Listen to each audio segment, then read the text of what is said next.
Wrap up the week with today's market insights. Nifty shows volatility, copper prices drop, and geopolitical risks rise. Check out key Nifty and Bank Nifty levels and Infosys strong Q1 results. Gift Nifty is wavering in early action, indicating Nifty may lag direction in today's trade. Overnight, Wall Street traded volatile following massive profit booking from overbought conditions. Copper prices have slumped to a 3-month low amidst pessimism over industrial demand in top consumer China. Our call of the day suggests that the biggest risk to stock markets across globe are no longer on inflation but 1. Excessive optimism. 2. Geopolitical conflict risk. Donald Trump, who is now the favorite to win November's election, has said Taiwan should be paying the US for protection and accused it of stealing America's semiconductor business. Global cues are negative.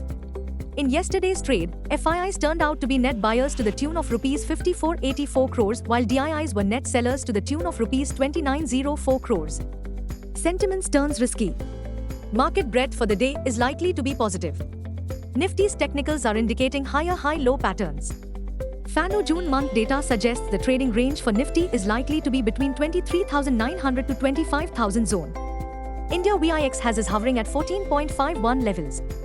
Nifty PCR, 25th July, is at 1.32 levels.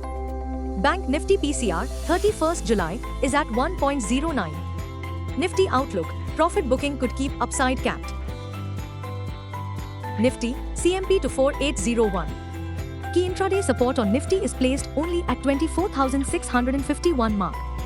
Immediate resistance is placed at 25,000 mark. Range for the day is between 24650 and 24950. Bias for the day is neutral. Bank Nifty, CMP 5 to 621. Interweek support is placed at 52,169 mark. Bank Nifty's biggest resistance is now at 53,357 mark. Range for the day is between 52,305 to 900. Bias for the day is neutral. Overnight, Infosys ADRs had zoomed 9.5% higher in intraday trade as its Q1 results surpassed street estimates. Infy reported a 7% rise in first quarter net profit and raised its growth outlook for the current financial year. For the current fiscal year, it raised revenue growth guidance to 3 to 4% in constant currency terms. The corporate earnings season to trickle in today. Friday, 19th July, Blue Dart, BPCL, NAM India, Oberoi Realty, Paytm, PVR Inox, Reliance, RIL.